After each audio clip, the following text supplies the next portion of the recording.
Hey, I'm Max and welcome to my second devlog for my RPG game. Today I will be making a simulated cloak, a jump and fall animation, and a UI displaying the character mesh with its armor and the spells that you can click on to use them.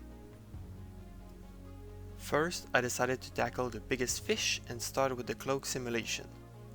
I thought it would be pretty easy, but as pretty much everything I've done recently, it took a lot longer than expected.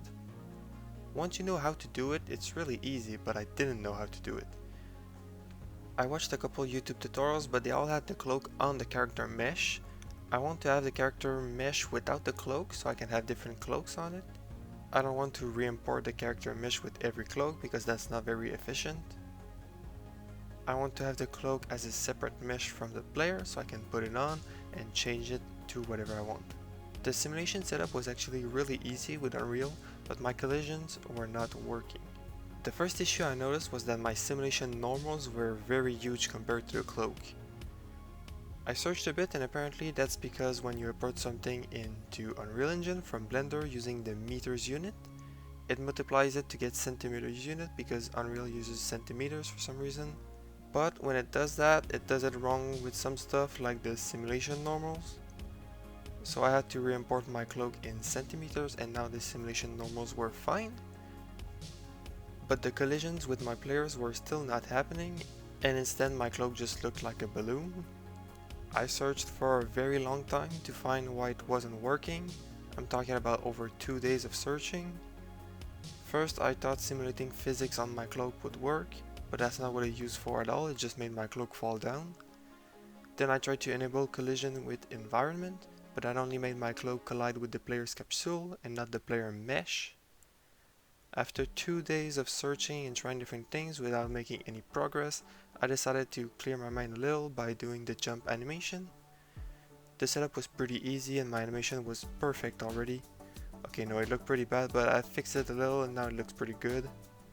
At this point I had the great idea of importing my cloak with my player skeleton and make it use the player physics asset. It was still not working, but judging by the huge cloak that appeared once I made them share the skeleton, it was clear that something was wrong with the scale. As it turns out, having the character in meters and the cloak in centimeters does not work for collisions either. That means I had to re-import my character, skeleton, animations and armor all in centimeters unit. I tried first with only the character to see if the collisions would work. And there we go, the solution has been found, it now works. Then I had to set up the physics asset for the player to make sure the cloak would be far enough from the player mesh, and also set up the CLOT config so it would move correctly. And by then it was working pretty good.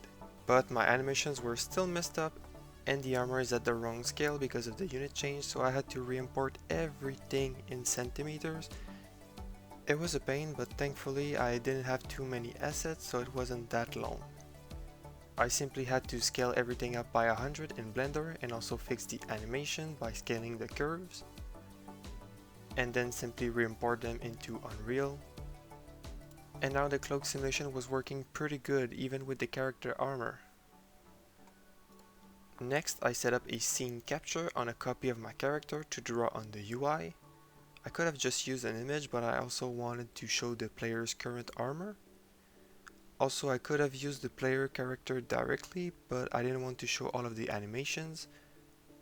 So for example, if the player is jumping, I don't want the preview of the character in the top of the screen to also look like it's jumping. So I just created a copy of the player and placed it outside of the map and rendered that on the UI. Finally, I needed to add entity data to my character and display it on the screen. For the entity data, I decided to do it with code because that makes me feel cool. But obviously I did not know how to do it at all. After a lot of doing the wrong things, I finally did the right things and now it worked. It's really that easy, you just gotta stop doing the wrong things and start doing the right things. As a final touch, I improved the player display art and I added an action bar with some spells button that you can click on to use them. I also made them cost energy, and when you have no longer enough energy, you can't use them anymore. And here we go, the game is starting to take form pretty well. For the next devlog, I think I'll add some target and some combat, at least I would like to. Thanks for watching this video, hopefully you enjoyed it, Making the basics of a game is always pretty boring, but once we get into the juicy stuff, it will be very good. Subscribe if you want to be there and see this.